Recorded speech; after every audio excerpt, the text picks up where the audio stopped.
consigo comprar um bom telefone, eu vou na rua e vou ser assaltado. Pô, eu não tenho liberdade para sair na rua. Segurança pública é o calcanhar de Aquiles do PT. Qualquer sinal mínimo de que esse dinheiro foi para bolso da família Bolsonaro, enterra a carreira política deles para sempre. Lula é um fenômeno eleitoral. Você sendo direita e esquerda, você não pode discutir isso.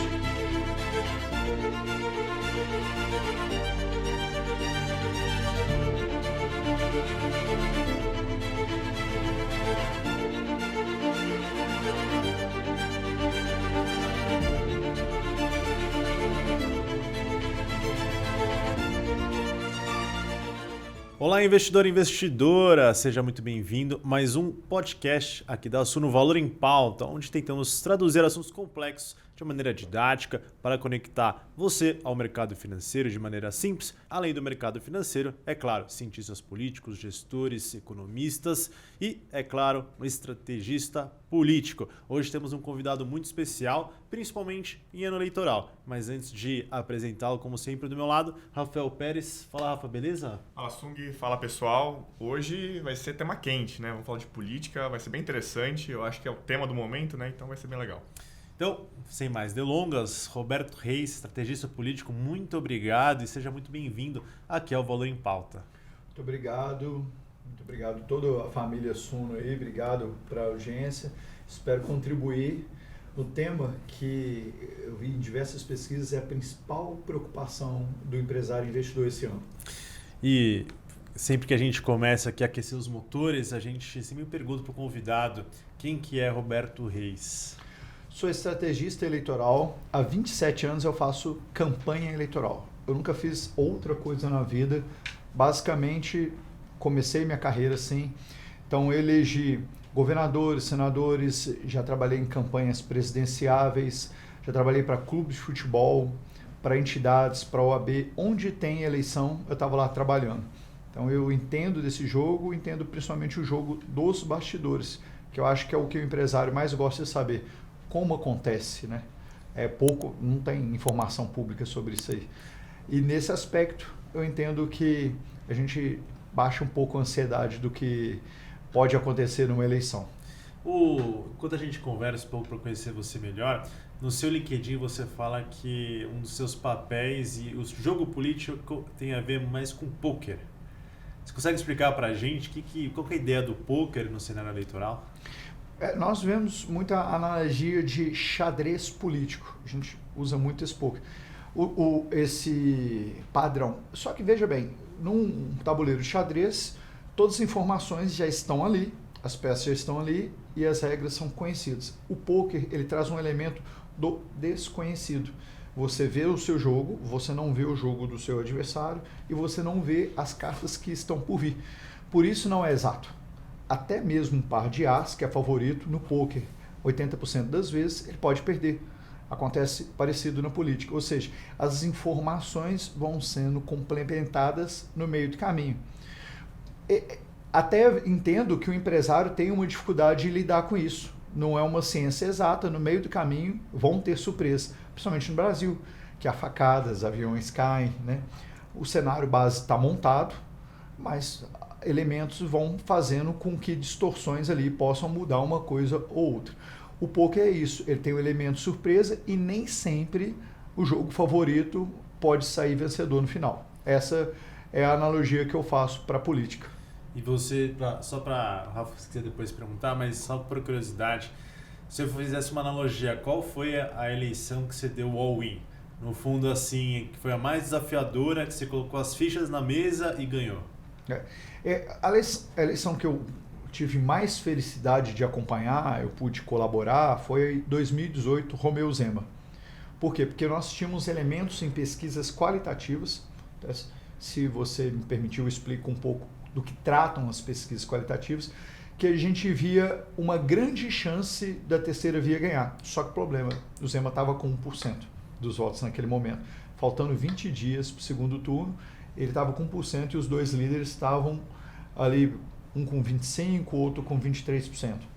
Aquele momento, nas próximas 3 semanas, a gente vê o Zema saindo de 1% para 45% no primeiro turno, na questão assim, de 20 dias. Nós que trabalhávamos com campanha eleitoral, e a gente já ajudava a campanha do Zema ali, a gente pôde ver que em pesquisas qualitativas que era possível isso acontecer. Mas você falava para qualquer um, você está louco, impossível isso acontecer. Naquele momento eu senti que a eleição mais satisfatória, a gente deu all-in naquele candidato que ninguém acreditava e naquele momento assim surpreendeu todo mundo, mas para quem estava envolvido sabia que não era surpresa nenhuma. O que acontece? Nós sabíamos as cartas que a gente tinha na mão naquele momento e pudemos dar com as pesquisas qualitativas, uma olhadinha nas cartas do adversário. Aí se você quiser, Gustavo, eu explico um pouco sobre isso, o que a pesquisa qualitativa difere da pesquisa quantitativa. A pesquisa qualitativa ela é utilizada pelos profissionais de campanha eleitoral. O mercado financeiro ele foca totalmente na pesquisa quantitativa, que é um retrato do momento. E se você me permitir, eu quero explicar um pouco mais sobre essas pesquisas, como é que elas funcionam. Fica à vontade. Perfeito. Basicamente é o seguinte, tudo que nós vemos em diversos relatórios, Quest, Atlas, Datafolha, que chega aos PDFs, são as tais pesquisas quantitativas. Vão na rua, apresenta-se uma prancheta, onde o eleitor é pego quase que de surpresa naquele momento ali, ele está passando em algum lugar, ou batem na porta dele, e ele tem que responder aquela pesquisa de supetão. Então, por vezes, ele não tem a resposta claramente desenvolvida na sua cabeça, ele é pego de surpresa, ou ele até não é sincero. Existe uma camada de eleitores que não responde com toda sinceridade. Então, ela também é muito suscetível a temas do momento. Por exemplo, os temas do momento agora. Crise do Flávio com o Vorcaro no filme Dark Horse. Nesse exato momento, isso impacta muito as pesquisas quantitativas. Então, há distorções muito grandes. O eleitor responde com temas do momento. A qualitativa, ela se aprofunda mais. Ela pega quem respondeu pesquisas quantitativas, para quem não sabe, um primeiro site, quando você responde uma pesquisa registrada no TSE, e todas em ano eleitoral tem que ser registrada, você fica no banco de dados do TSE e no banco de dados do Instituto, e você pode ser convidado pelo TSE para depois ele averiguar se aquela pesquisa foi realizada mesmo, uma conferência, e para o Instituto você pode ser convidado a responder uma pesquisa qualitativa. Você vai para um ambiente controlado, geralmente você é pago para isso, senão não teria uma motivação para ir, para você ser estudado durante 2 horas, 3 horas, profundamente. E aí é justamente a analogia que a gente pode fazer, é estilo um Big Brother. Você é colocado numa sala de espelhos, com câmera, com um psicólogo, com o próprio candidato atrás do espelho, com um entrevistador, com estrategistas eleitorais, e você vai responder os porquês daquela pergunta. E aí tais contradições podem ser vistas, que lá na rua, rapidamente, você não pode ver. Mas a grande sacada das pesquisas qualitativas é o seguinte, como você já sabe ali a resposta de cada um, você geralmente faz uma provocação. De um lado da mesa você põe o time vermelho, do outro lado da mesa você, simplificando, põe o time azul, e você fica de olho nos indecisos, que você põe no fundo da mesa. Então você coloca os dois para se confrontarem sobre alguns temas que vão passando na televisão. A grande sacada é que você coloca um banquete para as pessoas se distraírem, tipo Big Brother mesmo, né? Os indecisos, eles são estimulados por esses dois. Tudo que os indecisos falarem naquele momento ali é anotado, e é isso que muda uma campanha. A gente quer saber o que impacta. Exatamente. Esses dois só provocam, né? Tudo que é impactado nos indecisos, a gente vai pegar aquelas informações e vai mandar para a rua, vai mandar para o Brasil inteiro. Então, grupos de mulheres, a gente vai mandar a informação para mulheres, grupos de idosos, a gente vai mandar para... E é assim que é feita uma campanha eleitoral. Ou seja, não é tanto com criatividade, mas mais com pequenos laboratórios da população que a gente vai mandar informação para a rua. É correto dizer, então, que o político fala para o eleitor o que ele quer ouvir? É correto dizer. Para esse eleitor do meio. Então, essas pesquisas qualitativas, naquele momento da campanha de 2018, falavam assim, ó, não queremos nem a Anastasia, que era o cara do PSDB, do grupo que estava há anos no poder, e nem queremos PT. Nós estamos, em 2018, clamando por uma novidade.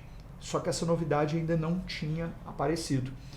Quando o Zema vai num debate da Globo e ele responde bem e ele fura essa bolha, aí o eleitor olha para ele e fala assim, tá aí, é o que eu queria. Por isso que ele se movimenta tão rápido. Então ali foi uma jogada que poucos podiam ver, porque eles só viam a tal pesquisa quantitativa que mostrava só os dois polos da eleição. Aí você fala assim, existe alguma possibilidade de acontecer isso agora em 2026? Existe essa possibilidade. Hoje, 1/3 do eleitor não quer nem Lula, nem Flávio Bolsonaro. Só que, diferentemente daquela época, tá, a gente estava vivendo ali uma crise pós-Lava Jato, 2018, onde o eleitor que queria o candidato antissistema ou outsider era até maior do que agora. Ou seja, ali era mais evidente. Agora o cenário está mais equilibrado. Nós temos um eleitor brasileiro, acreditem, conservador, você acredita? Ele é conservador. Eu tenho um artigo, que foi famoso aí, que é o brasileiro adora um Toyota Corolla prata, 4 portas, com ar-condicionado, ou seja, o super padrão. Ele não gosta de grandes riscos. Ele não gosta de grandes riscos. Neste momento, não está claro ainda na cabeça do eleitor. Claro que o Banco Master ainda pode fazer com que isso aconteça, pós-Copa do Mundo, né? Mas está claro se ele quer um outsider ou um antissistema. Ali em 2018 estava super claro nas qualitativas. Nesse exato momento o cenário está um pouco embolado. Mas naquela eleição foi o all-in que nós demos e eu fiquei muito satisfeito. Então, alguns empresários falaram, como você podia saber se Zema tinha um 1%, como você podia saber que ele tinha uma chance de vitória? Nesse exato momento, é com essas informações aprofundadas que nós tínhamos. Eu estendi um pouco a resposta, porque ela não tem jeito de ser respondida de uma maneira simples. A pesquisa qualitativa não só traz resultados, mas principalmente como aquilo se desenvolve, o porquê aquilo se desenvolve. Então seria isso.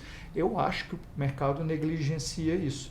Eu já propus várias vezes que grandes players da Faria Lima possam desenvolver pesquisas qualitativas ali na Faria Lima. O único problema que ainda não compraram essa ideia é que você tem que ficar 2, 3, 4 horas no estúdio e o pessoal prefere ler um PDF. Mas é um instrumento assim que nós, de campanhas eleitorais, não dispensamos. Eu sempre gosto desse início de conversa, porque a gente sempre consegue captar alguma coisa de bastidor, uma história antiga. A gente foi com o Caio Megali na época da pandemia, com o Sidney também, a gente conversou da pandemia, que ele tinha um prédio ali comercial, ainda tem na verdade, que é bem famoso ali na Barra Funda. A gente sempre consegue pegar essas histórias, sempre me fascinam quando a gente conversa.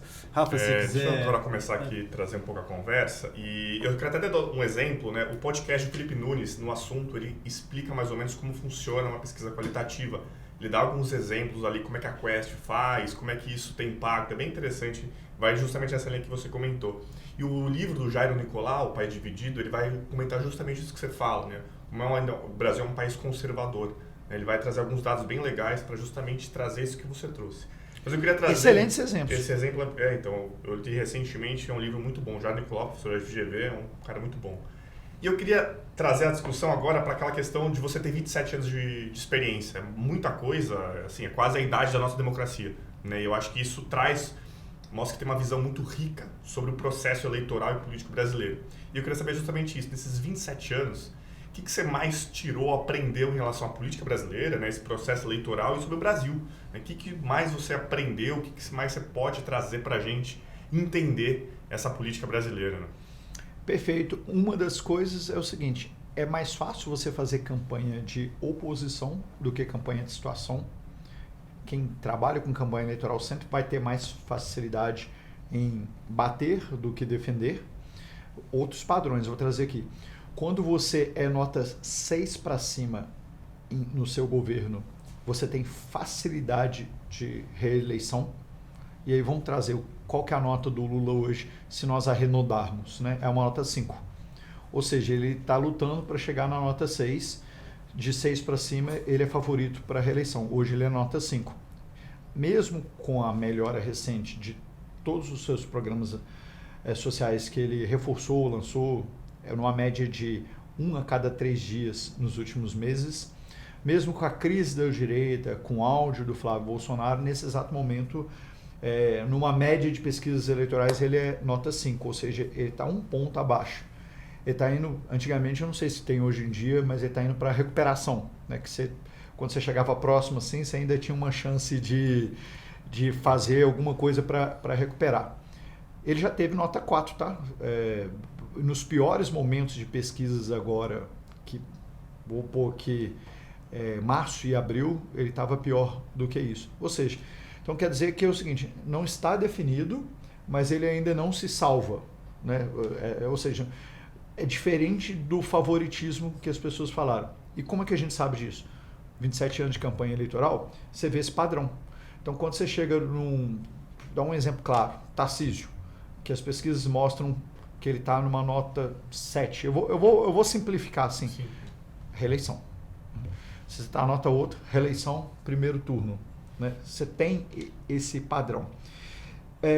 Outro padrão que você vê ao longo dos 27 anos fazendo campanha eleitoral, uma campanha pulverizada, ou seja, que não tem só 2 candidatos, é o exemplo da nossa campanha nacional agora, que você tem Lula, Flávio Bolsonaro, mas você tem uma gama de outros candidatos, um leque de outros candidatos. Eleições pulverizadas, um outro exemplo é a eleição da Prefeitura de São Paulo em 2024. Padrões que a gente aprende 27 anos, quem atinge 20% está no segundo turno. Acima de 20% você está no segundo turno. O primeiro lugar pode passar com quanto for, o favorito. Vamos fazer um exercício. Vamos supor que o Lula passe com 30%, 40%, segundo turno. Quem vem de trás, os oposicionistas, que aí são muitos, né? O primeiro a atingir 20%, ele está no segundo turno. E essa é a gracinha do Flávio Bolsonaro. Ele sabe que 15% dos eleitores no Brasil não são de direita nem são de esquerda, são uma classe chamada bolsonaristas. Então ele já tem 15%. É muito fácil ele ir para o segundo turno, ele tem que atingir mais 5%. Né? E todos os candidatos do segundo turno hoje são meio que anti-Lula. Então ele sabe que ele está meio que garantido no segundo turno, a não ser que aconteça um cataclisma. Então, padrões. Né? Você vê que assim, reeleição, nota 6 para cima, 20% se atinge o segundo turno. Né? Rejeição. Rejeição é mais fiel do que a aprovação. Ela varia bastante. Rejeição é o seguinte, qualquer coisa que o Estado fez contra nós ou o candidato fez contra nós, você passa a rejeitar o candidato. Depois ele vai te apresentar boas cartas e não necessariamente você deixa de rejeitar. É mais cristalizado. Nunca, em nenhum momento, em nenhuma democracia, é um estudo do Gallup, mas eu já vi isso acontecer. Quem tem acima de 49% de rejeição se reelegeu. Nunca. E o número do Lula hoje ele varia, tá? Em alguns institutos 51%, outros 46%, outros 47%. A média dele hoje de rejeição, mesmo depois do Flávio, é 48%. Acima de 49%, ninguém se reelegeu. O que esse número traz para a gente? O Lula é um fenômeno eleitoral. Você sendo direita e esquerda, você não pode discutir isso. Ele ganhou 3 eleições diretamente e 2 indireto com a Dilma. Só que ele está no limite. A média é 48% de rejeição, acima 49% ninguém se reelegeu. Então ele seria o primeiro do modelo que se ele se reeleger acima de 49%. Neste exato momento, ele está vivendo um momento que não estão batendo no PT, estão batendo mais na oposição. Mas se ele vai para 50%, 51%, no padrão de 27 anos que eu conheço, o estudo do Gallup, ele não tem chance de se reeleger. Então, existem alguns números que a gente pega como média a longo prazo. Posso falar um outro número que é pouco visto também? Existe uma campanha que não é ideológica, que é fisiológica, que é muito presente no Brasil. Brasil, infelizmente, que tem uma população muito pobre. Né? Essa campanha fisiológica no Brasil, ela não foi colocada em prática, ela só acontece lá na frente. Existe um grupo chamado Centrão, que ele se elege com quem está forte no primeiro turno. Ele pode se aliar a Lula, Bolsonaro, no sul ele se alia a Bolsonaro, no norte Lula, ele não está nem aí. Mas no segundo turno, ele, enquanto entidade, se a eleição estiver polarizada, ele vai para o lado que ele ganha mais. O lado que ele ganha mais naquele momento é um grupo político menor e menos viciado. Ele prefere a alternância de poder. Porque sempre quando alterna de poder, vamos fazer um comparativo com aquele profissional que vai buscar um emprego novo, numa empresa nova ele recebe uma oferta melhor. Então, o Centrão, se a campanha estiver equilibrada, ele vai preferir, mesmo que o outro tiver a taxa, negociar com um grupo novo de poder. Ele privilegia isso porque tem mais espaço para ele ganha mais. Essa campanha fisiológica, ela não é colocada na conta de nenhuma pesquisa quantitativa agora, que é meio que uma compra direta ou indireta de votos. Ela acontece. Roberto, como é que foi em 2022? Ela foi exatamente meio a meio. Se dividiu. Hoje, o Centrão está indo mais para um quadro anti-Lula, um quadro de oposição a Lula. Todos os grandes players, caciques, querem uma alternância de poder. O Lula, ele passa dificuldade no Congresso justamente em função disso. Isso também não está na conta. Né? É uma coisa que quem trabalha 27 anos de campanha eleitoral sabe que esse pêndulo de poder pode mudar um segundo turno. Depois que cacique se elege, eles vão buscar um grupo novo, porque aí eles mandam nesse grupo novo. Caiado, Flávio, não se engane, Zema, Renan, todo mundo ali, o Centrão preferiria um grupo novo, porque não tem tanto espaço no governo Lula, que precisa privilegiar seus partidos de esquerda, que são muitos, mas que hoje ainda tem apenas 20% do poder. Então, eu te falei vários números agora que depois de 27 anos você fica sabendo. Por isso que a nossa opinião, às vezes, ela contradiz o senso comum. Ela não bate tanto com quem não vê como é que acontece uma campanha eleitoral. Eu já sei como vai acontecer daqui até o final e alguns fatores é só quem trabalha em campanha sabe. Maravilha. Rafa, tem mais alguma pergunta?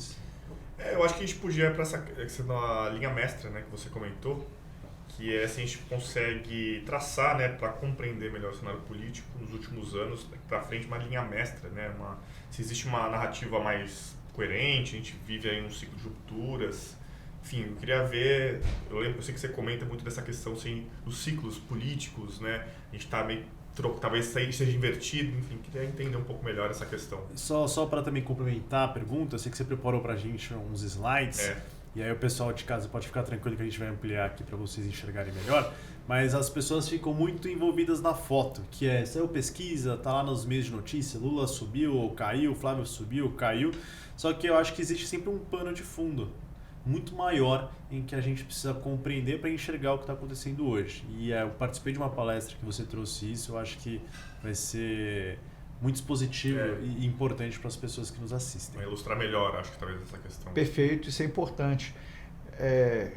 Poxa, eu gosto muito do trabalho da Suno e eu vejo que vocês sempre falam para focar no longo prazo, foca no estrutural, foca sempre assim em algo que deixa o ruído de lado, né? Em algo de valor. E que é o nome do podcast. E a gente está vivendo, está passando por uma transição no mundo inteiro, mas bem intensificada na América Latina, que é pouco dita. Por óbvio, o Lula ele sempre será um cara muito competitivo eleitoralmente falando.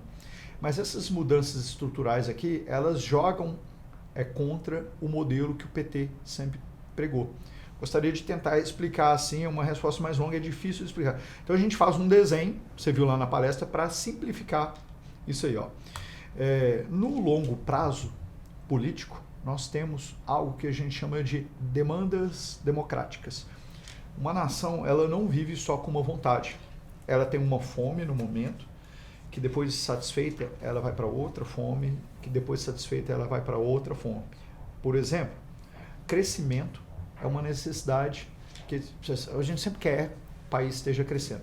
Ninguém discute isso, tá? Mas só isso não basta. Depois de crescermos muito, a gente vai buscar, enquanto nação, por igualdade.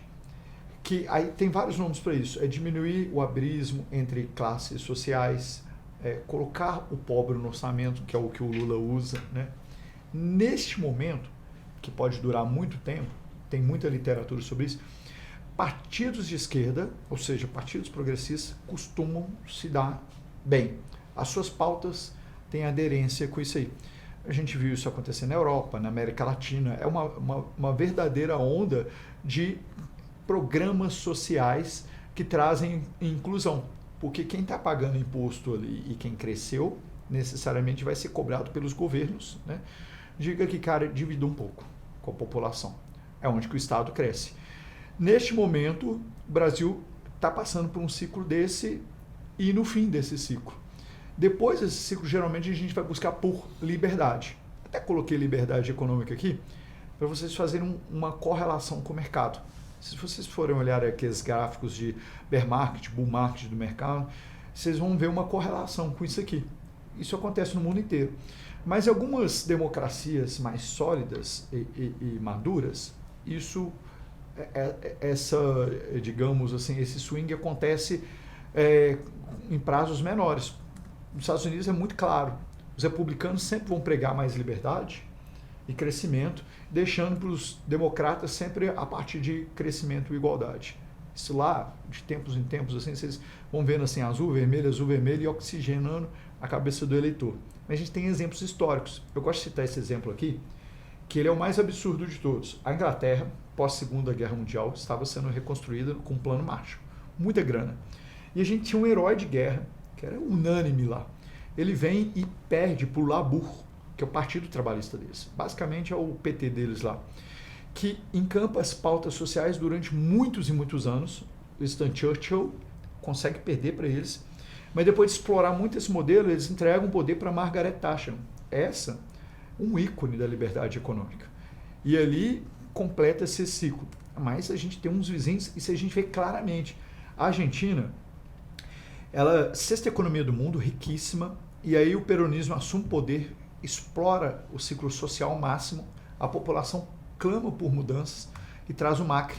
Ele comete vários erros, não vamos aprofundar aqui, e aí vem mais um mandato do peronismo, e no final das contas, mesmo que o peronismo ganhou, a gente cai no mesmo lugar no ciclo, com Milei. Quando ele vem com aqueles slogan, né, de liberdade, né, ele não está apenas querendo ganhar uma campanha eleitoral, mas inaugurar um novo momento ali que ele precisa ser satisfeito de liberdade, que é de diminuir o Estado, cada um mandar no seu nariz, né? E sempre acontece aqui. A gente tem um exemplo ruim aqui, ó. Temos um ditador no Chile, né, o Pinochet, mas que ele traz ali naquele momento a economia liderada pelos Chicago Boys, que aí vem com toda aquela pauta reformista que faz com que o Chile cresça muito. Vocês vão lembrar disso aí com Patrício, Eduardo, Ricardo Lagos. Chile é um ícone de crescimento na América Latina. E depois de muito crescer, vai entregar para Bachelet e para o Boric no ciclo de igualdade. Tendo dinheiro, a esquerda fala, estou aí, quero gastar. Né? Tipo assim, na hora de reforma, vamos entregar para o CAST. Em março agora, tipo assim, na parte da reforma, geralmente a direita que assume consertando. Isso é natural em todos os países, né? O cash, ele tem um elemento interessante, que ali teve uma briga gigantesca de candidatos de direita, centro-direita, direita, tinha de todos os sabores, um pouco parecido com o que está acontecendo na eleição no Brasil aqui. Mas, por, digamos, quase que gravidade, eles estiveram juntos como contra-oposicionistas no segundo turno, inaugurando um novo ciclo, né? Algo parecido com o que está acontecendo na Colômbia agora. A Colômbia, você pode ver, assim, depois de tanto pesar no ciclo de esquerda, né, surpreendeu os próprios governistas agora, que ao indicar seu sucessor, o Petro, ele tem uma surpresa negativa. O segundo turno está indo para a direita. Nos sites preditivos já mostra 80% de possibilidade. E aí vou trazer um exemplo bacana, que o Paraguai já foi para esse ciclo há muito tempo, já está explorando isso há muito tempo, e é um ícone na América Latina de liberdade econômica e já está colhendo grandes frutos de crescimento. Por que isso é importante? Eu tenho que dar essa volta para explicar que o Brasil, ele começa o ciclo nosso, não é no Lula, é no Fernando Henrique Cardoso. O Fernando Henrique Cardoso, ele resolve a hiperinflação, mas ele está num fim de ciclo de crescimento. Ali em 89 até 94, a gente tem grandes lideranças disputando o poder da próxima década, né? Que fica ali na mão do Fernando Henrique, depois passa para o Lula, que aproveita os programas sociais que o Fernando Henrique criou. Quase todos esses programas sociais de hoje foram criados no Fernando Henrique Cardoso. A pauta populista da reeleição dele faz com que ele vá mais para o social, né? O PSDB mesmo é isso. Ele se alia ao centrão. O Lula, ele sempre foi um cara muito bom de aproveitar as pautas dos outros. Ele se elege assim, se reelege com 80% de aprovação. Assim.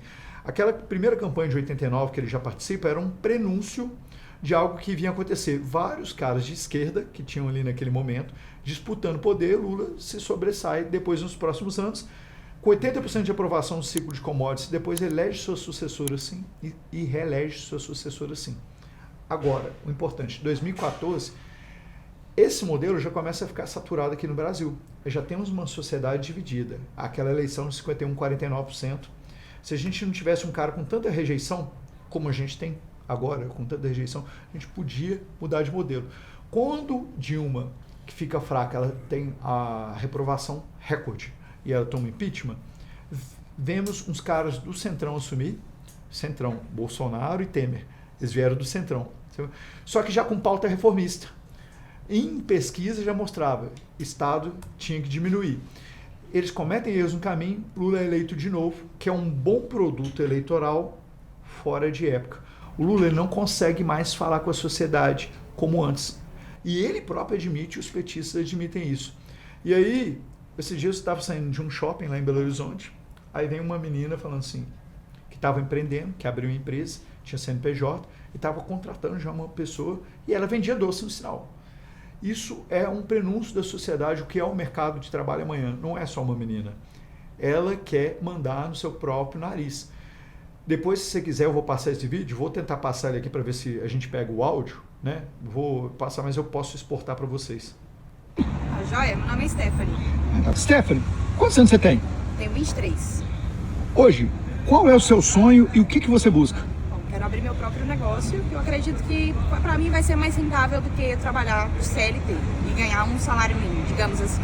Isso que é a questão de poder ter liberdade para fazer os meus horários, poder vir a hora que eu quero, por mais que tenha dias que a gente trabalhe mais, mas também em compensação eu posso folgar 2 dias na semana, 3 dias na semana, dependendo do meu desempenho. Um exemplo claro da Stephanie, entre depois no Uber e pergunta quais são suas motivações para você ser motorista de aplicativo. Não é porque eu amo dirigir, nem é porque não tem outra oportunidade, que a gente está com um desemprego baixo, é porque eu quero mandar no meu nariz. Esse sentimento da população, ele se junta com outro sentimento assim, tô achando o Estado grande demais, tô achando pesado, tô endividado, tem muito imposto. Então, houve uma distorção que fez com que o ciclo de igualdade ele se estendesse no mundo inteiro, que é o Covid-19. Ali o Estado teve que abraçar a população naquele momento. Esquece o comportamento do Bolsonaro, que foi ruim na pandemia. Mas o Lula vem surfando essa última onda de igualdade. Naquele momento ali, ele surfa uma onda de um ciclo que já está de hora extra. Dito por membros do próprio governo. Simone Tebet explica. Vivemos um custo de pandemia, não estando em pandemia. Esse ciclo acabou, o Estado cresceu demais, né? A água bateu no nariz. Significa que é o seguinte, não dá mais para aumentar o Estado. A população não aguenta. Então, por gravidade, ela vai para outro ciclo. Acontece que Lula nunca prometeu mudar o modelo dele. Vou lá fazer o que eu sempre fiz, né? O Armínio Fraga, por telepatia, falou assim, não, Lula vai fazer reformas, vai fazer coisas, mas nunca nem conversou, nem combinou com o Lula. Ele não comete estelionato eleitoral. Vou fazer meu próprio modelo. Só que esse modelo está desgastado. Esse modelo ele não abrange mais a sociedade. E por isso que tais programas sociais que ele lança hoje, ele reforça a sua base, fazendo o piso aumentar, mas o eleitor do meio que paga a conta, não compra mais esse negócio. Para encerrar, vou deixar o próprio Lula explicar isso aqui, que ele explica bem também esse modelo acabando. Vocês pegam as pesquisas de opinião pública, a gente está percebendo que quem vota majoritariamente no PT são pessoas que ganham até 2 salários mínimos. Um metalúrgico de São Bernardo que ganha R$8.000 já não quer mais votar na gente. Pega a pesquisa E vocês percebem que quem ganha acima de 5 salários mínimos já tem dificuldade de votar na gente. É porque essa pessoa ficou ruim? Não. É porque possivelmente essa pessoa elevou 1 milímetro o padrão de vida dela, de aprendizado dela, e nós não aprendemos a conversar com ela. E o paradoxo do PT é o paradoxo de todas as democracias. Depois que você resolve o problema social do país, ou grande parte dele, você não precisa mais disso. Aí os gostos da população, da opinião pública vão se sofisticar, eu quero ir um passo além. Entendeu? E nesse exato momento o Brasil está passando por essa transformação. Só que pós a aposentadoria do Lula, que é ganhando ou perdendo a última eleição dele, né? Nós temos uma classe de políticos mais adaptados ao novo ciclo. É isso que eu tento explicar. Quem está vindo agora, seja qual for o sabor da direita, né, já é um mais reformista, já prega isso, assim, Deus ajuda quem cedo madruga, faça você mesmo, não adianta eu te entregar o peixe, você tem que pescar. Seja de direita ou de esquerda, até João Campos, em um podcast recente, eu vejo ele falando sobre isso. Essa é a mudança que a gente está passando. Ou seja, a gente está numa hora extra. A gente não sabe se vai durar mais 4 anos ou não. Eu ainda acho que tem grande chance do Lula escorregar e não ganhar essa eleição, mas esse ciclo está acabando. Resposta longa, porque não é um assunto simples. Seus slides foram muito ilustrativos e eu acho que as pessoas deveriam conhecer mais essa ideia de ciclo e o que está acontecendo no mundo, ao invés de só ficar olhando os dados. Eu acho que é a primeira pessoa que me trouxe isso, por isso que até fiz o convite para você poder espalhar ainda mais essa mensagem. Uma dúvida, assim, provavelmente você fala isso, a mesma coisa para empresários, para políticos. Como que você acha que quem está no governo agora consegue quebrar esse paradigma e tentar voltar e conquistar, vamos dizer, a classe média ali que você mostrou, e como a oposição pode se beneficiar e conseguir capturar essa classe média onde o Lula só está falando com a base? Assim, quais são as soluções possíveis para cada bloco? Perfeito. Bom, o governo, ele entende que isso está acontecendo. O próprio Edinho Silva, presidente do partido PT, tomou posse em 2025, e ele fala, explica isso aqui no discurso de posse, que nós não conseguimos mais conectar com a sociedade, e fala, esse é o nosso desafio. Qual é o problema? É uma turma que ela ganhou muitas campanhas assim, envelheceu dentro do poder com esse modelo, e é a mesma coisa de eu chegar e pedir assim, cara, rasga o seu KNAI, deixa de fazer o que você sempre fez. Você é o partido dos trabalhadores, que prega um pensamento coletivo. O ciclo é de um pensamento individualizado. Então, basicamente, é uma contradição. Se você muda, você não é mais o que você construiu nas uniões estudantis, nos sindicatos. Toda essa história deixa de fazer sentido. Enquanto político estrategista eleitoral, se você vai mudar esse modelo, assim, você é um partido sem identidade, então membros ideológicos que não pensam igual a gente, eles têm, sim, o fator ideologia muito presente na linha de pensamento, você deixa de existir. Qual é a grande solução que você tem que fazer? Se você for esperto, mas é que é difícil, é uma dor para eles, né? Você vai para a oposição. Você começa a criticar aquele modelo ali, onde que, naquele momento de enxugar Estado, diminuir programas sociais, fazer o que precisa ser feito, reforma da Previdência, é melhor que você faça aquilo que eu falei quando você me perguntou sobre campanhas eleitorais. Você seja oposição, você começa a bater. Olha que legal. O Milei está tentando resolver isso lá. O peronismo, quando ele sai do poder, exatamente 90 dias depois, ele fala, aí ó, o que o Milei está fazendo? Está tirando tudo que a gente fez, todos os programas sociais que a gente fez, tudo que está acontecendo de ruim é culpa do Milei. Então seria mais interessante para eles fazerem isso. Mudar, eu diria que não está no mapa deles. Não é que eles não sabem, é que não querem mudar. Criticar seria muito interessante, você passar um período pós-ciclo ali na oposição, você consegue crescer na oposição, porque a narrativa é mais fácil, você voltar no poder mais forte depois. Imagina, por exemplo, um Lindenberg, um Boulos, uma Gleice, toda essa turma que pode vir pós-Lula depois, né? Até tem outros também assim, criticando o modelo de quem vai tentar promover um ciclo de liberdade e resolver as contas públicas, ou esse IPCA mais 8,5% que está batendo aí, é mais fácil você estar do outro lado. O que é difícil é falar assim, combinar assim, mas você também tem que deixar de estar no poder. É como eu trabalhei, eu tive oportunidade de trabalhar para a direita e esquerda. Muitos anos, dos dois lados, entendendo?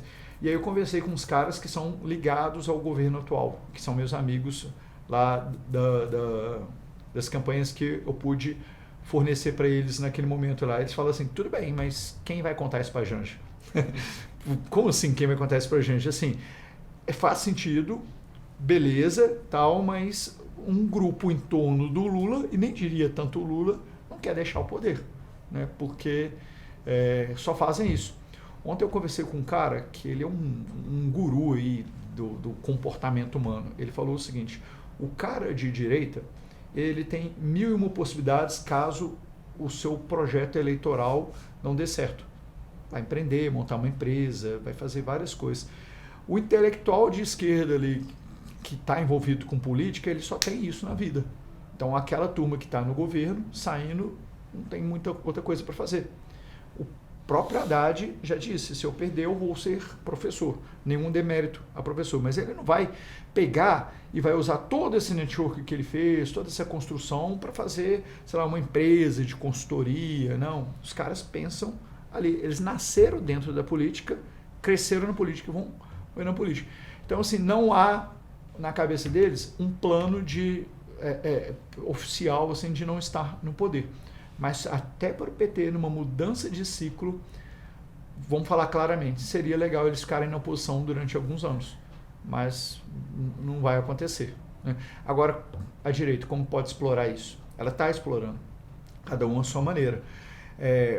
Os candidatos do Novo e o crescimento que o Novo teve nesses anos é explorando esse ciclo de liberdade. Em algum momento eles se perderam enquanto pauta, e eles pregaram muito no bolsonarismo, em pensamentos conservadores, e deixaram um pouco o lado libertário de lado, que foi o nascimento do Novo e a ascensão naquele momento ali. Eles se pregaram eleitoralmente para resolver o curto prazo em algumas eleições. Beleza. Renan Santos está falando isso o tempo todo. Ele fala sobre Estado menor, sobre reserva de Bitcoin, sobre reformas necessárias, reformas do Estado. Ele não está pensando só nessa campanha, está construindo algo a longo prazo, justamente nesse ciclo de liberdade econômica. É muito interessante que você vê muitos adeptos jovens, que eles justamente se identificam, o cara está falando o que eu penso, exatamente. Não é só uma campanha eleitoral. Por que ele fala e outros não? Que ele resolve se arriscar. Mesmo que eu não ganhe essa, claro que o plano é ganhar, né? Eu vou fazer a coisa certa, não vou ficar só em discurso de marqueteiro, não. Eu vou pregar o que nós realmente acreditamos. Mas se você for pensar, outros candidatos que estão disputando e até que estão fora também pregam isso. O Tarcísio prega um pouco disso, o Caiado prega muito isso na sua campanha, que, cara, você que deve decidir. Eu vi um podcast do Ratinho Júnior, que não é mais candidato, ele falou assim, ó, pauta 6x1, apertaram ele, né? Ele falou assim, eu acho que cada um tem que decidir a sua vida profissional. O ideal seria que o Estado deixasse a regra na mão do trabalhador. Então, essa turma de direita, principalmente da geração nova, que tem entre 30 e 50 anos, que é uma geração abaixo da geração do Lula, ela já está totalmente conectada com isso. Talvez eles ainda não acharam mecanismos de difundir isso de uma maneira simples para a sociedade. É um sentimento que a sociedade quer, e quando líderes muito carismáticos conseguem chegar lá, e aí não tem marqueteiro que resolva, né? E explicar isso melhor, isso é absorvido pela população. É uma das qualidades do Lula. O Lula sempre pegou assuntos muito complexos da sociedade, faz as suas analogias com a dona de casa, faz suas analogias com o futebol e com o Corinthians, vai lá e explica uma coisa simples, né? A gente ainda não tem um super líder da direita. Quem começou a fazer isso um pouco? Bolsonaro. Mas perdeu no meio do caminho, né? Hoje, nesse exato momento, assim, o eleitor tem essa vontade imensa de mudança dentro dele, sabe que não quer Lula, mas não tem um cardápio de opções para ele escolher. Ele ainda não sentiu isso. O primeiro que pegar, aí me pergunto, quem está na frente nisso aí? Quem pode mais simbolizar isso aí? O fator outsider, né, o cara que vem de fora e pega assim, mostra que Zema e Renan estão tentando pregar alguma coisa diferente nesse exato momento. Mas ainda não pegaram o fio da meada, não. Quem sabe consigam ajustar o discurso. Você estava falando, né, me veio muito na cabeça a questão disso que você trouxe, de a gente estar num ciclo de mais liberdade econômica e a relação que você tem hoje de a economia relativamente assim, indo bem em termos de emprego, crescimento da renda, mas isso não está conversando com as pesquisas de popularidade. Você pode colocar vários programas como o PT vem fazendo, principalmente, né, ligados a benefícios sociais, mas isso não se converte em melhora da popularidade, né? E, enfim, a gente me parece cada vez mais que há essa desconexão entre o eleitorado e as propostas e medidas que o governo tem feito, né? E aí eu queria ouvir justamente de você isso, né? Hoje, né, as pesquisas de popularidade já não refletem o que os governos, o governo atual vem fazendo, e isso provavelmente ligado a essa questão do eleitorado querendo mais liberdade econômica ou querendo, né, medidas mais, né, de empreendimento, empreendedorismo, enfim, né? Então, eu queria ouvir de você justamente como é que você acha que as pesquisas hoje se relacionam, né, essa falta de ligação das pesquisas se relaciona com essa questão da liberdade econômica, né? Então, o eleitorado está indo para um novo caminho e o governo atual não consegue ter essa leitura, né? Eu vou dar 3 exemplos. Estados Unidos, Europa e Brasil, e correlacionam a isso que você falou. Biden, pós-pandemia, cheque para todo lado, programas sociais. Cara, simplesmente você estava lá, você abria a sua caixa de correio e nos Estados Unidos tinha um cheque de $2.000. Então, naquele momento ele tinha desemprego baixo, a economia não estava ruim, tal, números excelentes e uma reprovação recorde. O que estava acontecendo naquele momento? É o paradoxo que eu já tive algumas oportunidades de conversar com vocês, é o seguinte: depois de muitos programas sociais, a população fala assim, não preciso mais disso. Aí ela vai buscar outra coisa. É justamente a tal mudança de ciclo.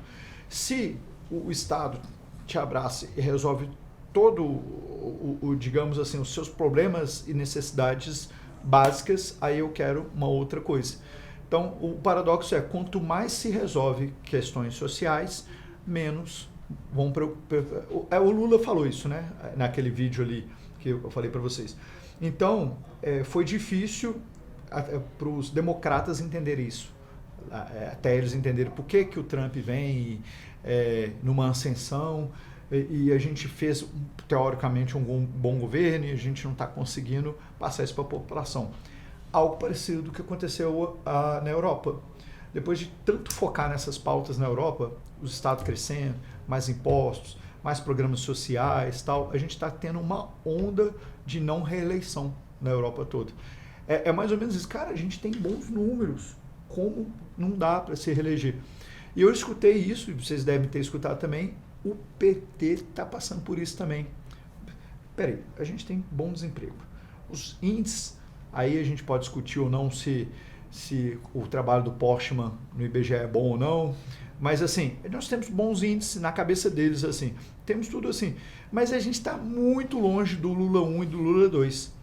Em alguns aspectos, eles têm números parecidos com o Lula 1 e 2, mas uma reprovação totalmente diferente. Ali o Lula atingiu 80% de aprovação, o que mostra hoje que a sociedade brasileira hoje acha que é o seguinte, beleza, programas sociais é direito, é nosso, beleza, já garantimos.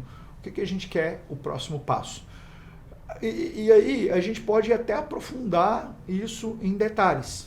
O cara do Nordeste, que recebe ali alguns dos seus programas sociais, então isso virou direito, tal. Sabe, o ser humano, você dá a mão que é o braço, né? Então, é o seguinte, não tenho mais esse problema, ok? Aí eu consigo comprar um bom telefone, eu vou na rua e vou ser assaltado. Pô, eu não tenho liberdade para sair na rua, né? Aí esse é um problema, entendeu? Aí isso passa a ser o novo problema.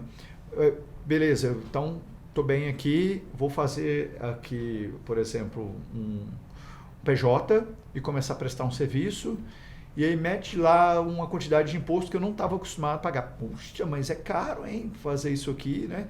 Então, com os novos desafios, os novos gostos, as novas necessidades democráticas que eu contei para você ali, você passa a entender o seguinte, cara, não. Aí o PT, ou os partidos lá da Europa que eu falei, ou o Biden, aí eles passam a me atrapalhar. A história da cabeleireira, que eu já contei várias vezes. Vim do Nordeste, criei meus filhos com muita dificuldade, eles foram para fora, ótimo, faculdade, sempre fui eleitor do Lula, adoro o Lula. Até que eu monto o meu CNPJ, eu vou empreender, vou pegar umas parceiras aqui e o Estado agora está me atrapalhando. Agora eu não gosto do Lula mais. Agora que eu estou empreendendo, ele está me atrapalhando. Então, assim, essa eu vi numa pesquisa que eu contei para vocês, qualitativa. Para mim, ela é um desenho do momento que o Brasil passa agora, né? O Brasil não está mais com aquele Brasil de antigamente, quando o Lula assumiu no Fome Zero, que passava fome. O Brasil hoje é um país que evoluiu, falou lá no vídeo, né?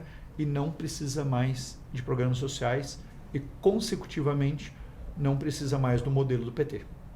Essa é a questão.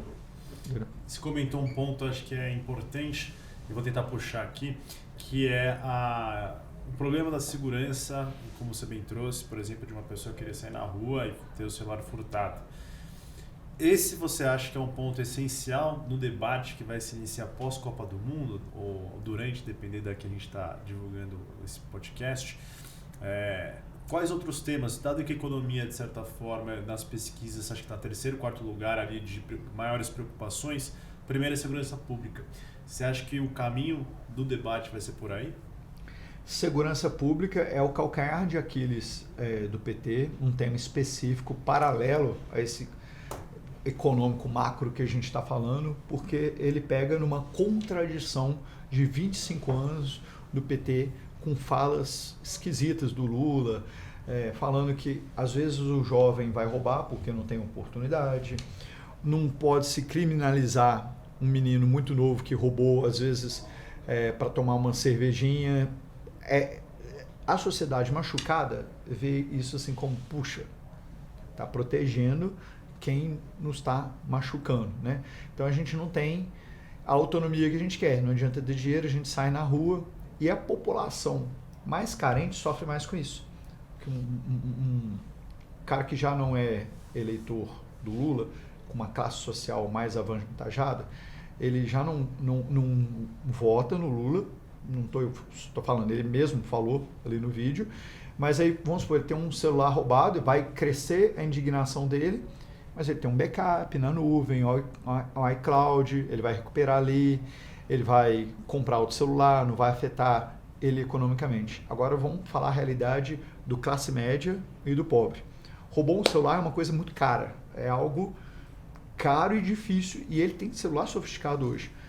Às vezes ele não tem um programa da Apple ou do Google de backup. Então ele não vai perder o celular financeiramente, ele vai perder o banco, as fotos da família, a programação de viagem, as suas anotações. Ele perde um pouco da filial da sua vida ali, né? E aí ele compara com todo esse discurso de passar a mão na cabeça da esquerda e fala, cara, aí passa a rejeitar. Nem que o Lula pinte de ouro futuramente, ele não consegue mais ver a possibilidade dele votar no Lula. São características de partidos de direita e partidos de esquerda. Partidos de direita e esquerda, você pode até fazer essa analogia aqui, desculpa, mas eu preciso fazer o que eu já escutei, que é a mãe e o pai. Então, a esquerda meio que passa a mão na cabeça em certos assuntos. Coitado, ele é assim por causa disso, os culpados externos. Nesse assunto de segurança pública, o Brasil, ao longo dos anos, ele não vem aguentando isso. A violência vem crescendo, a percepção de violência vai crescendo, a gente até baixou em números de homicídios, tá? Beleza, superviolência ali, mas o trabalho ali do crime organizado, dos pequenos furtos, desse tipo de coisa assim, vem machucando cada vez mais a população. Na minha opinião, Pós-Copa do Mundo, a realidade volta. 10 em cada 10 pesquisas falam que o tema de criminalidade e segurança pública será o alvo dessa eleição. Não há Sidônio Palmeira, que é o ministro da propaganda do Lula, que consiga resolver e pregar essa pauta no Lula. Não tem jeito. São 30 anos de contradição. Bem explorada, essa pauta é um grande trunfo para a direita nessa eleição. E falando de direita, eu queria trazer até um pouco mais para o Flávio e para o grande elemento eleitoral das últimas semanas, que foi o áudio, né, com o Vorcari, né?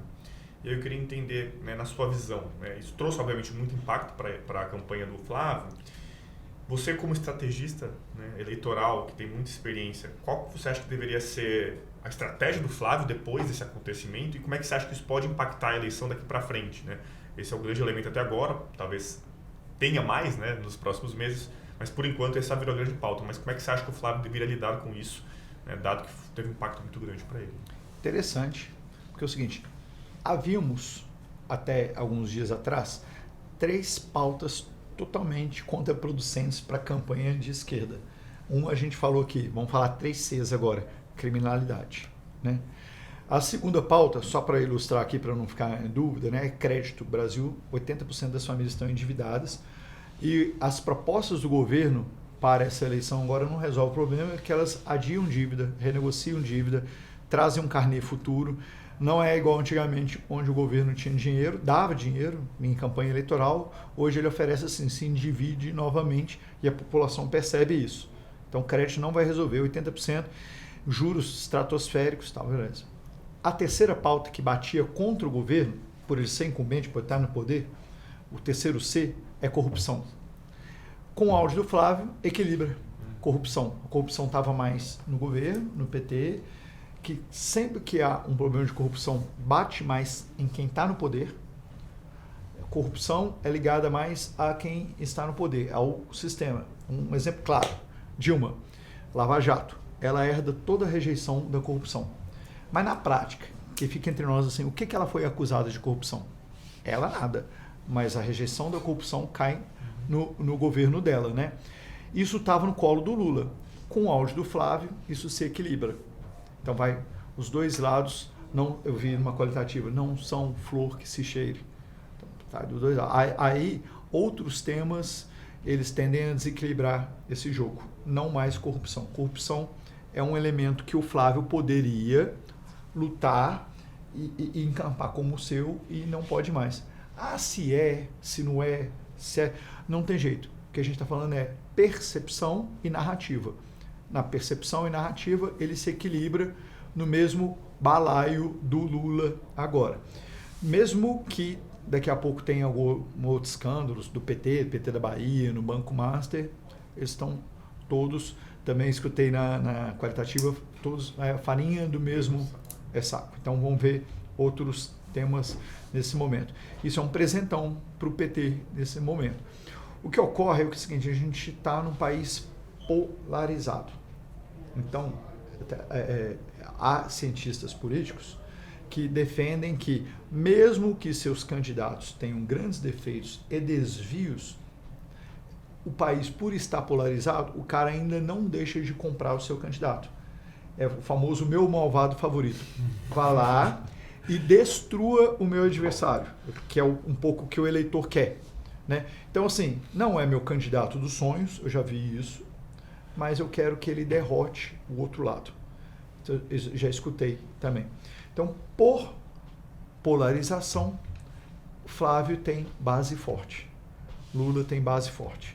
Os defeitos de ambos, eles tendem a ser, é triste falar, relativizados durante a campanha eleitoral. O cara que vota no Lula sabe de mensalão, petrolão, Banco Master, é um pacote. O cara que vota no Flávio conhece o pacote Rachadinha, Copenhague, Banco Master, né? E relativa isso também. A questão é o seguinte, em termos de narrativa, quem vai, mesmo que esteja polarizado, saber explorar isso melhor. Me parece, nesse momento, que a campanha do Flávio, ao ir para o corner e começar a se defender, ela perde o time de crescimento dela e ela se desorganiza. Ela estava em um momento muito bom, troca-se a equipe de comunicação, tem uma confusãozinha. Enquanto isso, o PT ganha um respiro. Nesse exato momento, a campanha do Flávio ainda não achou uma linha mestra de defesa. Dito isso, é muito importante. Qualquer fato novo pode pôr tudo a perder para o Flávio. No quesito eleitoral 2026, não. Na carreira política da família Bolsonaro. Explico. A narrativa que eles querem vender é um patrocínio para cinema.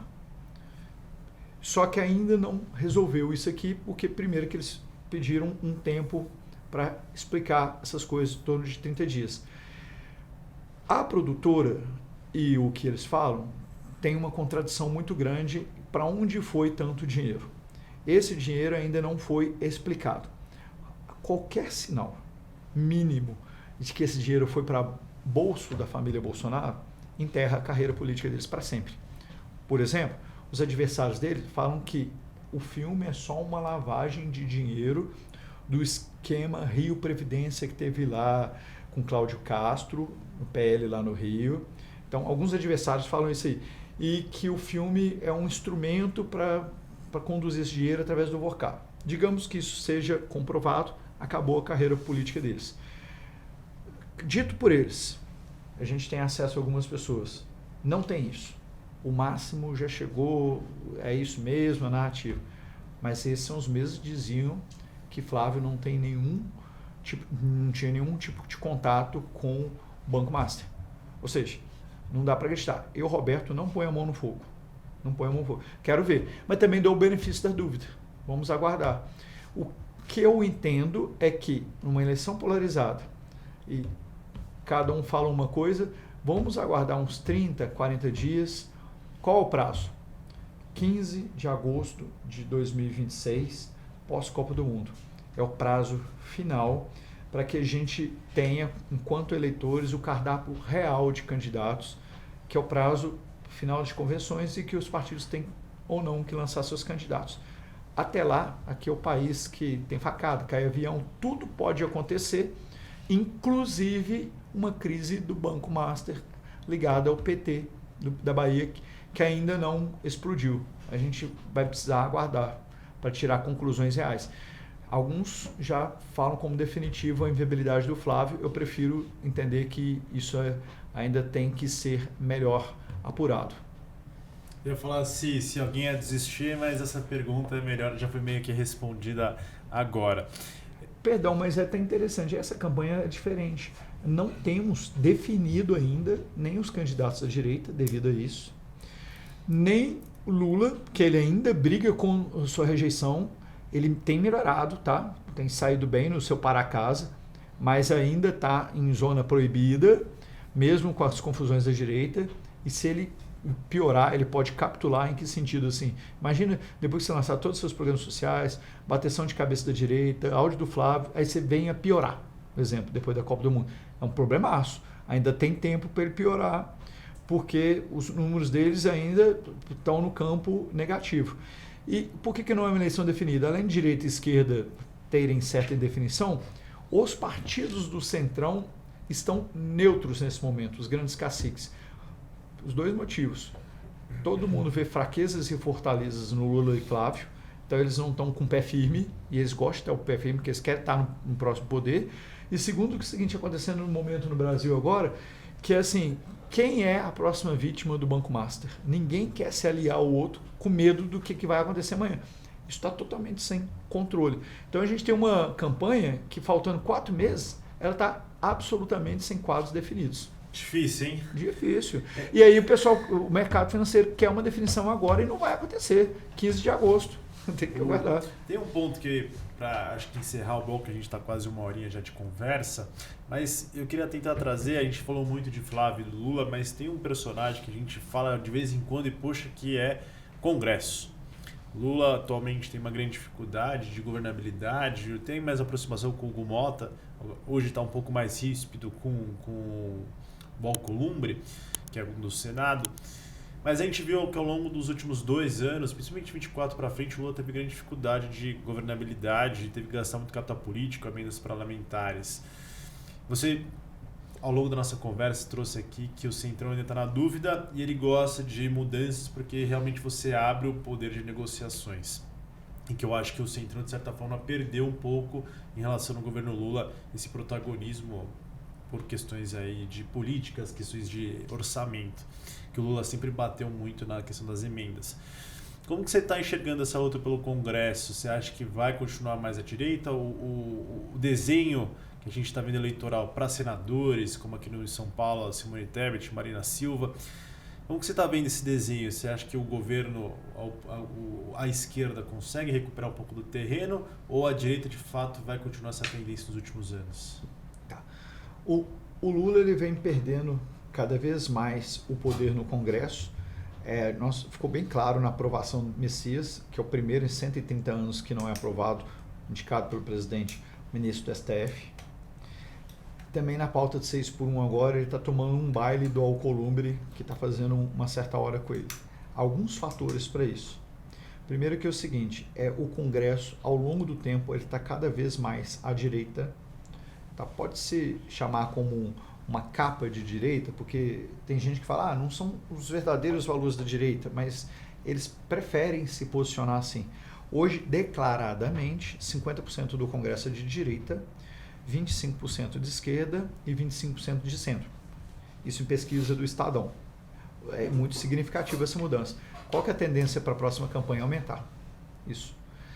E só 5 partidos do centro dominam hoje 70% do poder no Brasil.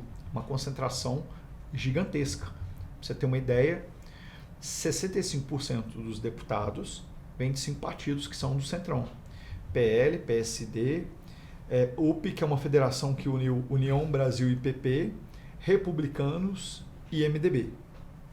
5. Tem 65% dos deputados federais. E, pasme, 75% dos senadores. 3/4 dos senadores são desses partidos. Eles não dependem do Lula muito. Por quê? Porque emenda PIX, orçamento secreto, muito desse volume são impositivas. Você tem que passa para o Congresso de todo jeito.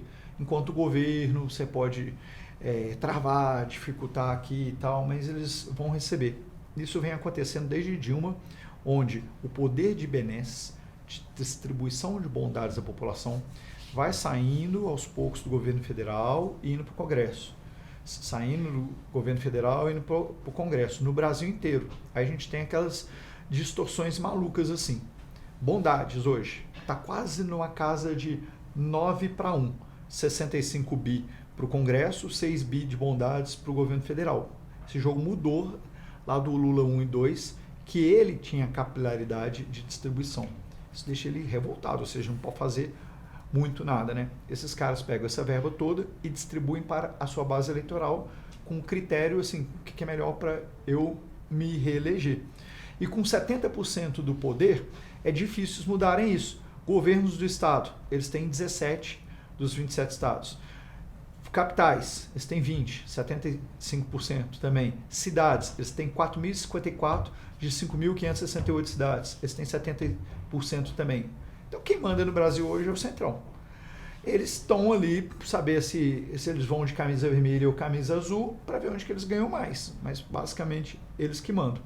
E aí tem um dado que é ainda mais representativo, que mostra assim, a fraqueza do presidente no nosso sistema presidencialista de coalizão, e não a só fraqueza do Lula. Fraqueza que vinha da Dilma, fraqueza do Temer, fraqueza do Bolsonaro e agora a fraqueza do Lula. Lula 1 e 2, ele aprovava cerca de 90% das PECs, transformava em lei. O que é isso? Uma PEC é uma medida provisória. Ela caduca em até 120 dias. É 60 dias, mas 60 dias. Mas tem que votar. Você põe ela, você precisa pôr rápido.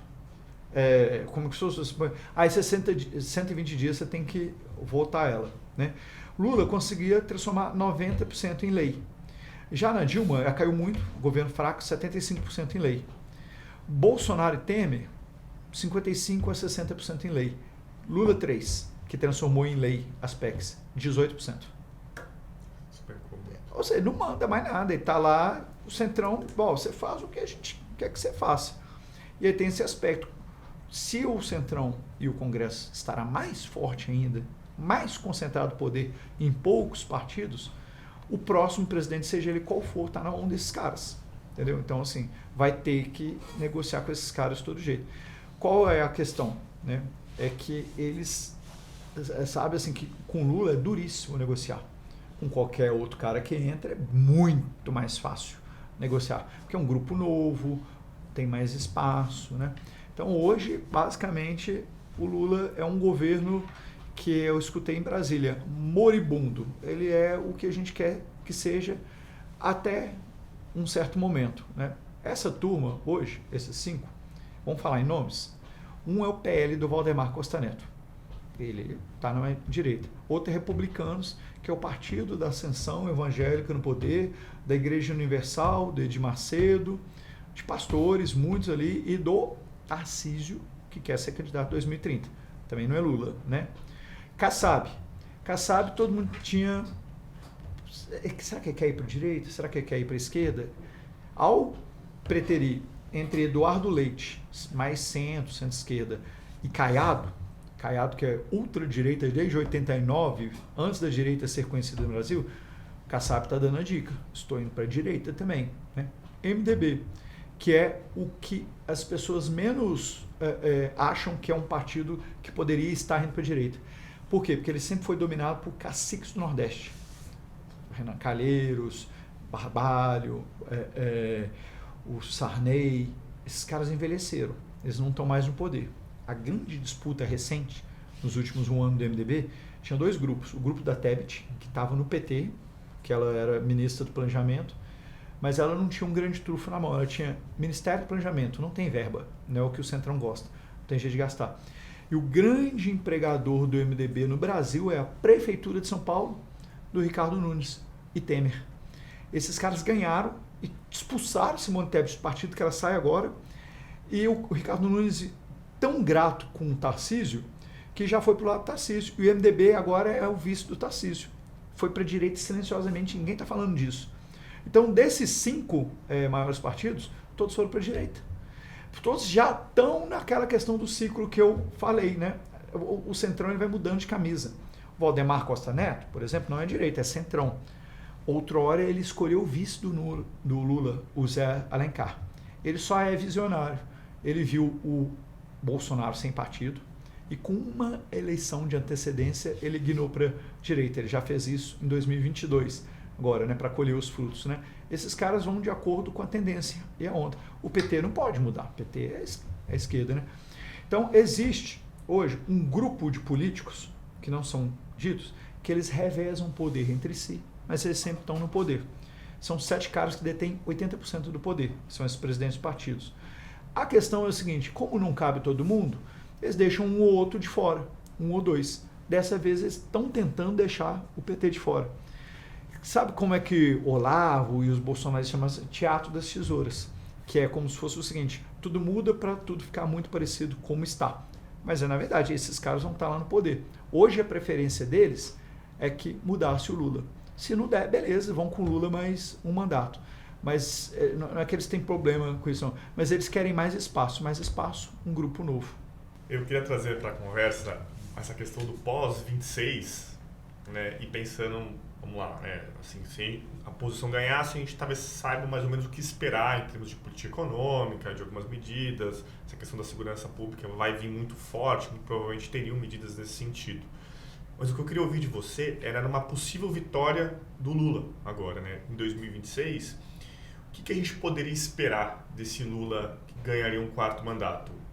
Ele dobrar essa aposta à esquerda ou não? Ou justamente isso que você está trazendo, de um Congresso que está mais conservador, mais de direita, e ele vai ter que conceder mais para o Centrão, vai ter que governar mais com o Centrão do que governou nesse 3º mandato. O que você acha que seria a escolha do Lula nesse sentido?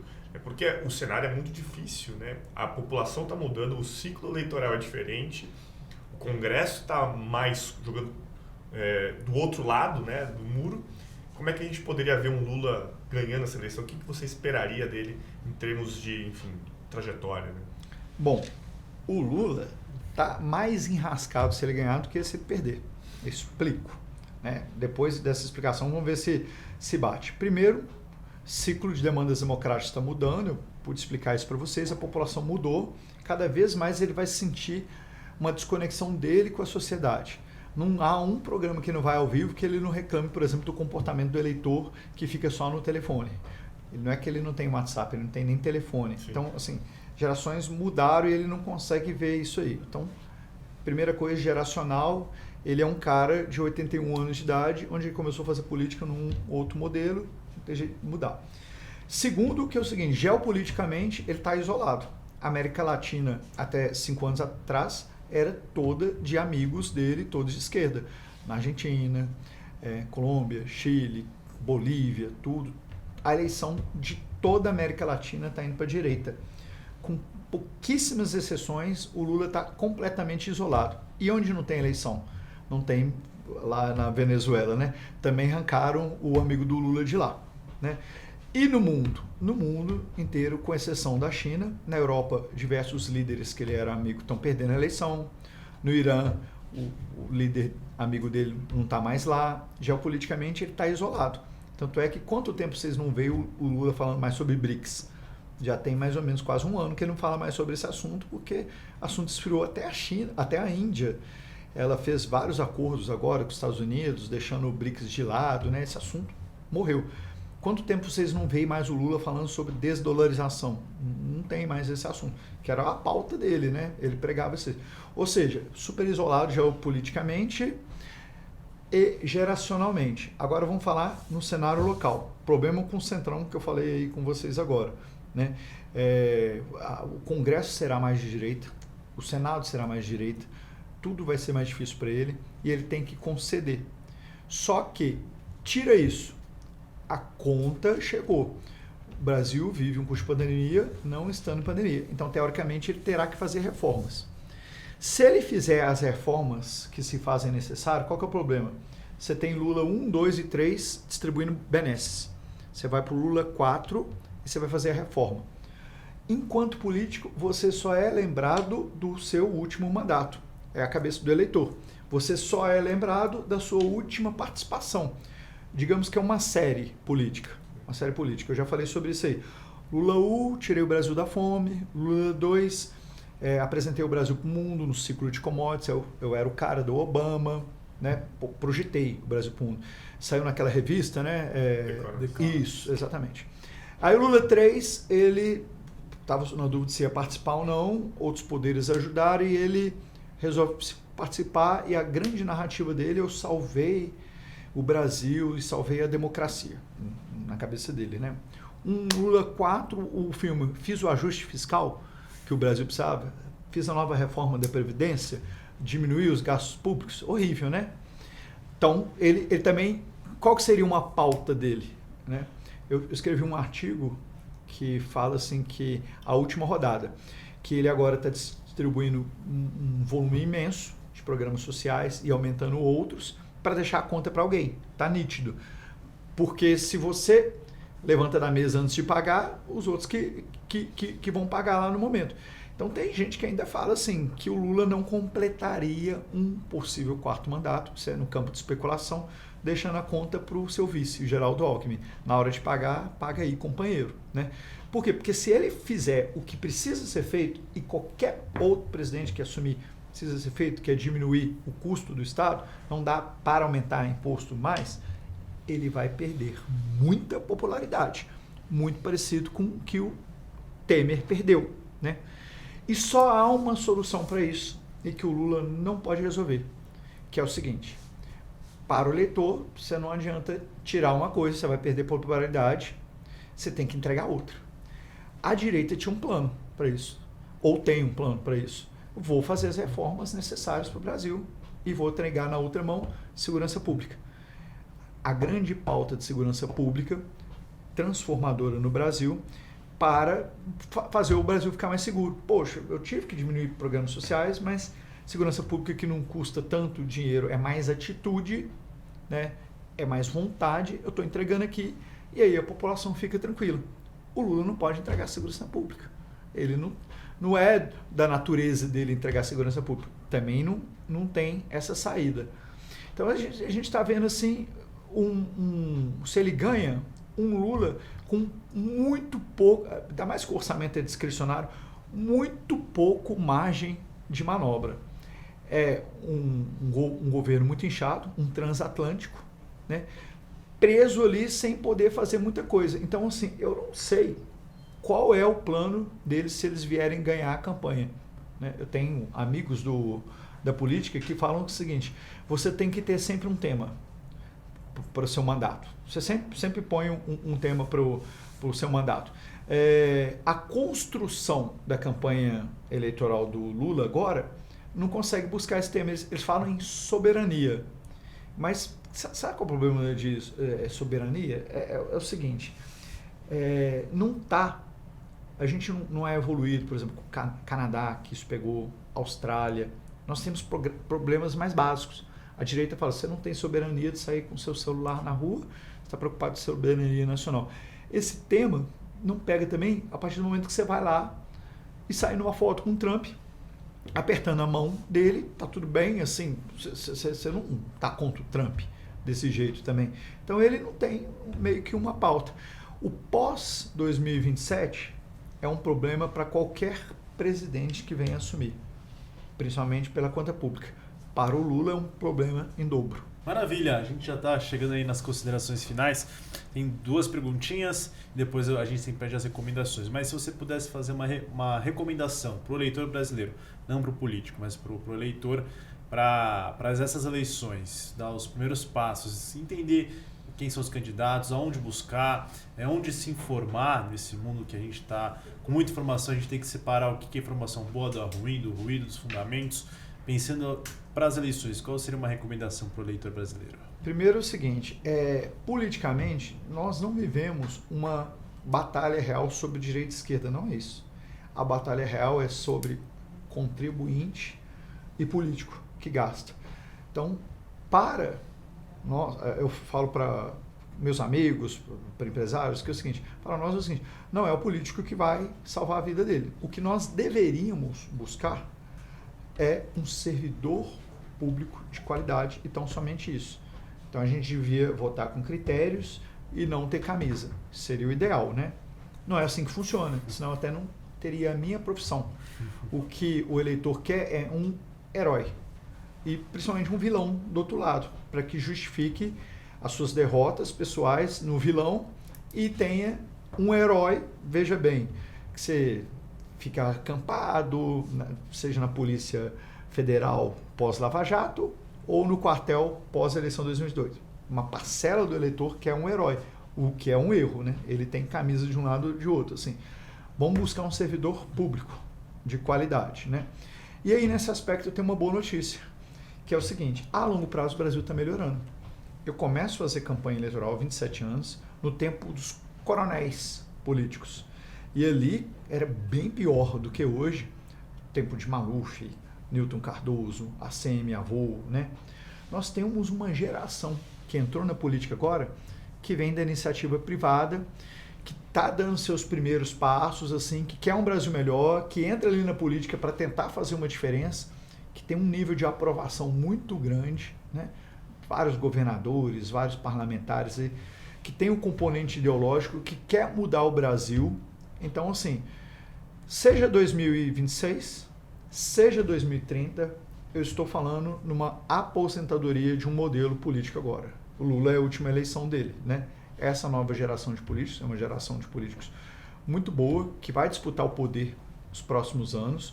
Toda vez que um ciclo muda, a hegemonia passada, é normal essa disputa de poder, assim, quem fica, que sabe que vão herdar o poder, mas que é muito melhor preparada do que a antiga. Então a gente tem bons políticos vindo por aí.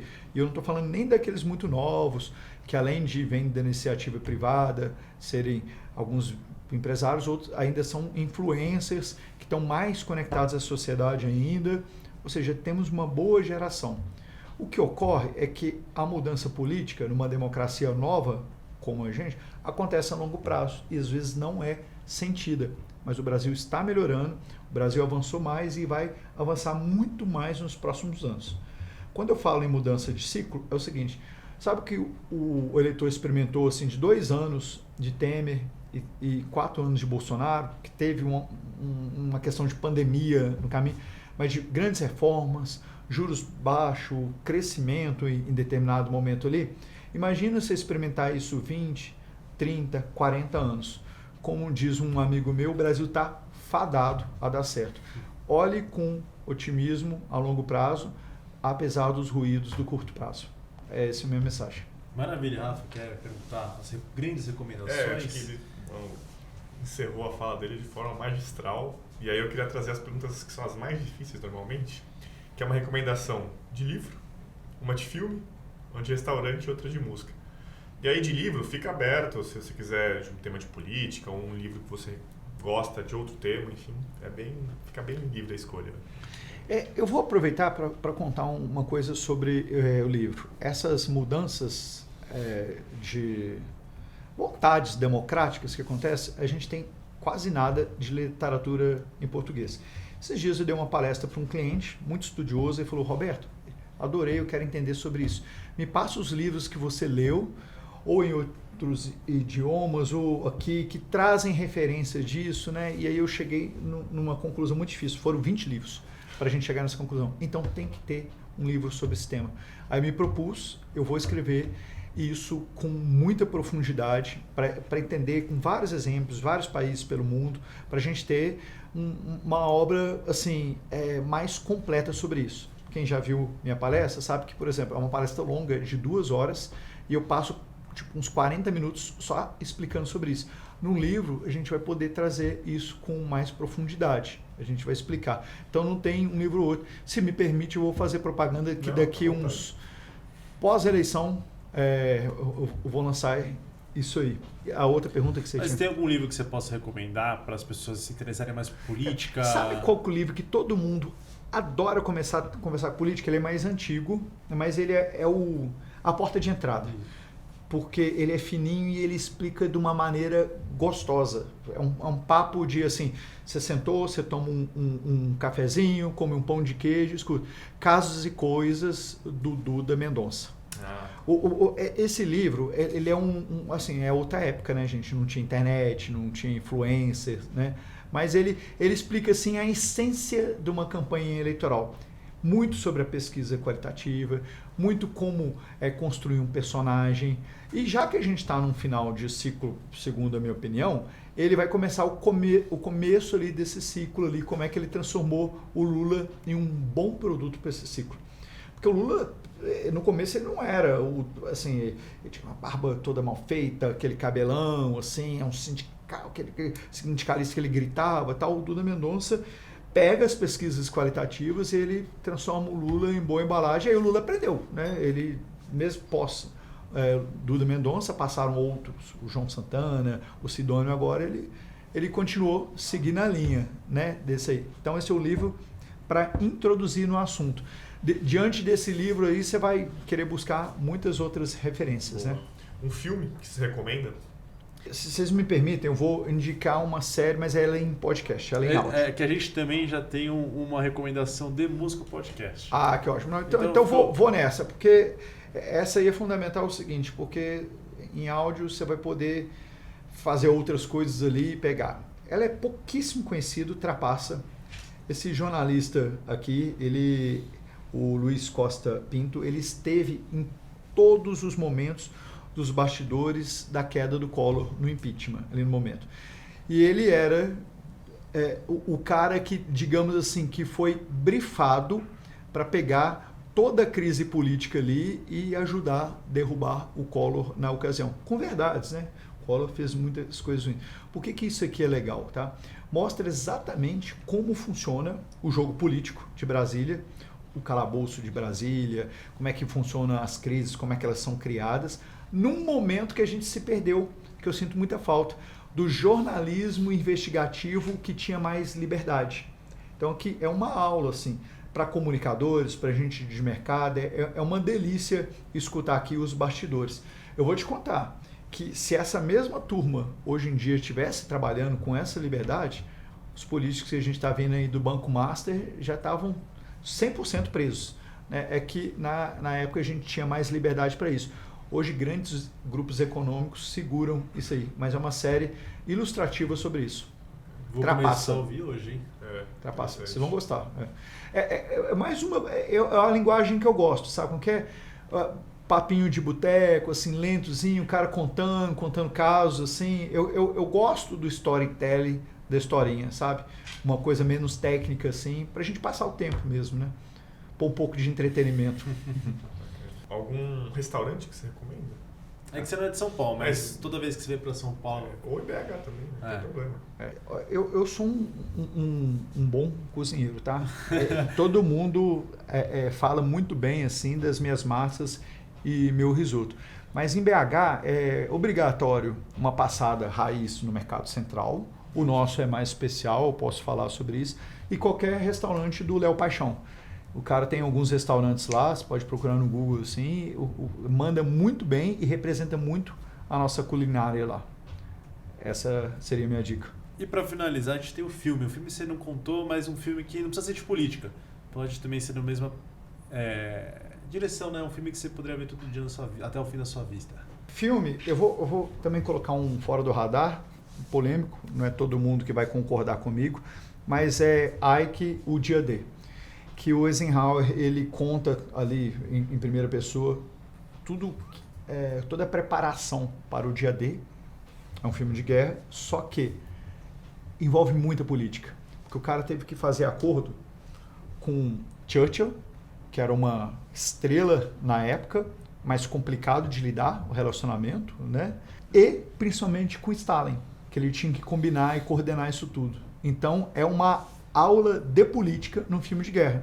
Até porque guerra é a política, a continuação da política por outras formas, né? Por outras armas. Então é um filme que eu gosto muito, eu acho que vale a pena. Ótimas recomendações, né, Rafa? Muito bom. O Discurso do Rei também é muito bom. Sim, é muito bom esse filme também. Exatamente. Bom, chegamos aqui ao final do nosso podcast. Rafa, você tem suas considerações finais? Bom, primeiramente eu queria agradecer o Roberto por ter aceitado o convite. A gente teve aqui uma verdadeira aula sobre estratégia eleitoral, sobre política, sobre eleições. Eu tenho certeza que quem assistir vai ficar muito feliz e aprender muita coisa, porque tem coisas aqui que só quem está ali no dia a dia trabalhando que vai conseguir, né, passar isso pra gente. Então, de novo, muito obrigado por ter participado. Muito obrigado pela oportunidade. Vocês sabem, eu já conversei isso com vocês, eu sou meio low profile nas redes sociais, mas quem quiser me seguir, @Roberto Reis no X.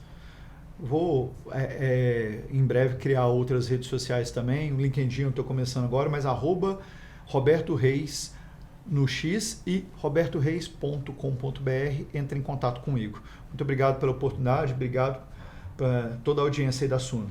Um abraço. E você que ficou até agora, espero que tenha gostado do conteúdo, foi um prazer te receber e aceitado o convite.